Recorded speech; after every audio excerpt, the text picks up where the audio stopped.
The massive enraged elephant has broken free of its shackles and is running amok in the city streets of the ancient and prosperous kingdom of Polonnaruwa, destroying everything in its path. A young man, upon hearing the shattering screams and seeing unimaginable devastation, takes to the streets. It is said that the Prince Parakramabahu stopped the Pachyderm's rampage with a single scream.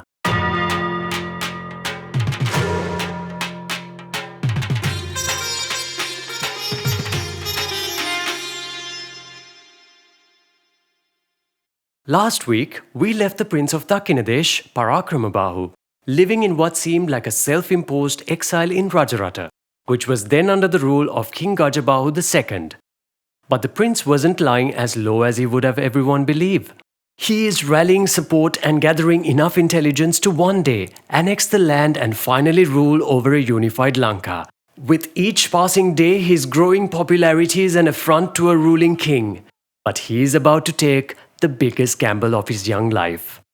As local legend would have it, the young prince could command beasts of the wild, bending them to his will.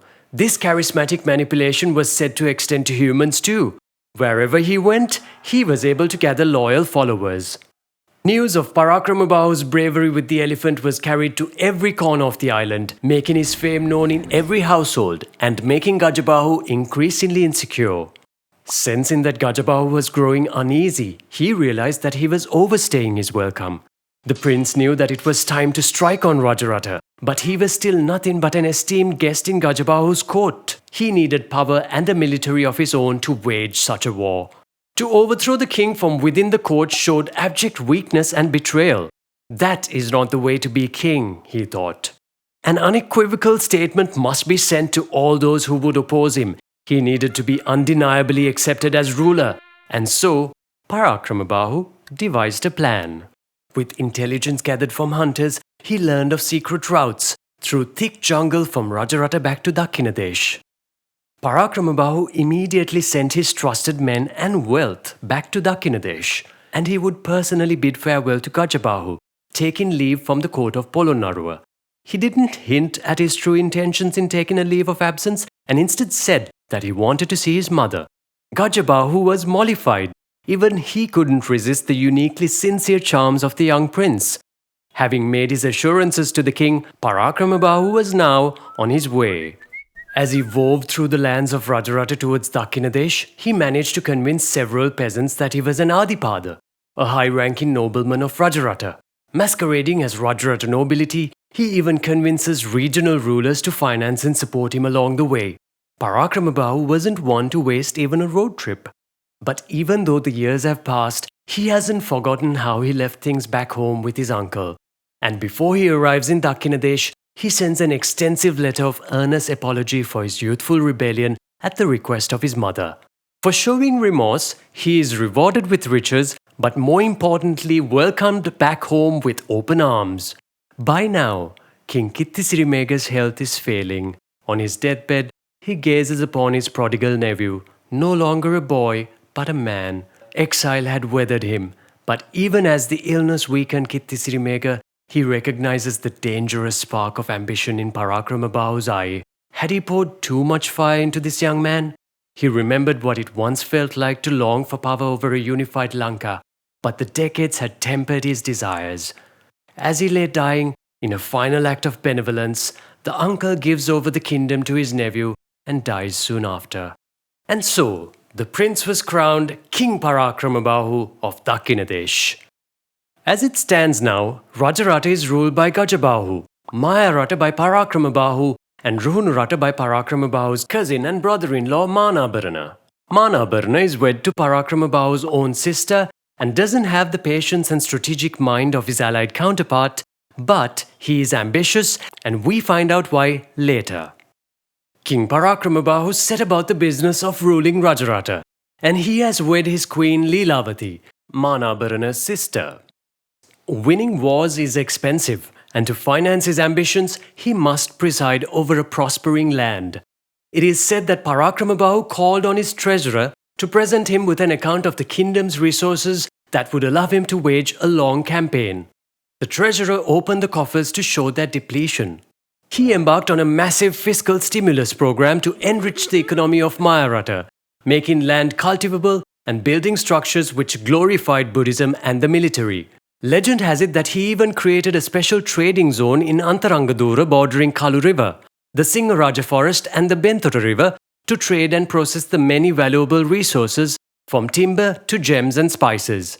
His public works were innumerable, and his sense of service towards the development of Dakkinadesh was unmatched. In the dry, arid climates of Lanka, the biggest problem to solve at the time was the irrigation of agricultural land and managing scarce and ever-precious water resources. The orders he gave his men around this time immortalized Parakramabahu among Sri Lankans forever in a single quote. Every single drop of water that comes from the sky must not flow into the ocean without being used. His priority for the kingdom, however, was building military prowess. He organized street fights and blood sport to pick the best in his kingdom. Losers were deemed unworthy of the military and were often sent to work in agriculture. He spent time selecting the finest generals from the most skilled among the men, and his eye for talent was said to be unmatched. His military might was growing ever more sophisticated, and he even formed a special unit of archers trained to fight in the moonlight. But all this was expensive and translated to heavy taxes on his people and hardships on the average citizen of Majávarata. Taxes were numerous, and even water, if drawn manually, was taxed at 20%. His plan was to annex the eastern land of Malayarata to Dakkinadesh, and that would be a necessary first step in unifying all of Lanka.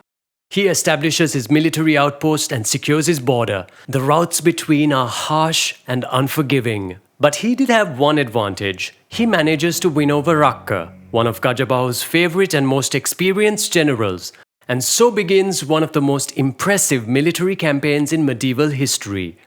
Soon, Parakramabahu's cousin Mahávan, and ruler of the southeastern lands of Runa, secretly joins the conquest of Rajarata. With the two large kingdoms in alliance, Parakramabahu is now a formidable opponent to Gajabahu under his very nose. The conquest had begun. Gajabahu, who would not hold his own even in conventional battle, was grossly unprepared for a surprise attack of this scale, and is ultimately pushed back to his hold in the city of Polonnaruwa, where he is captured by Rakka. In the glory of his victory, any conqueror would have the right to kill or take prisoner the vanquished. But Parakramabahu remembers the many years that he was held safely as a young prince in exile within the court of Gajabahu. Not only did he order his troops to keep Gajabahu safe from any and all harm, but Gajabahu was even given gifts and the right to live in his palace, as if he didn't get invaded. This did not sit well with some of the generals who were looking for the spoils of war. They sent a letter to Parakramabahu trying to convince him to kill Gajabahu. Parakramabahu's response was consistent. This does not please the generals. They started plundering and killing the defeated citizens of Rajarata in retaliation. The oppressed public and city officials could only plead for help, and they turned to Mahávan of Runa, Parakramabahu's partner in conquest. It is in this moment that Mahávan's true colors show. He doubles down on the looting of Polonnaruwa, killing the entire court of Rajarata and even torturing Gajabahu. Collaborating with some of Parakramabahu's own more deviant generals, they establish a shadow court of their own twisted form of rule in Rajarata. Mahávan sends for his mother, his wives, yes, wives plural, and the relics of Buddha from his court in Runa. This was a deadly combination. According to the royal customs of Lanka at the time, a true king of Rajarata would only be granted legitimacy and acceptance by his subjects if he lived with the relics of Buddha.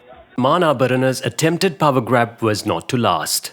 Gajabahu sends a secret letter from his prison cell to King Parakramabahu, letting him know the plight of Rajarata. Parakramabahu is seething with anger.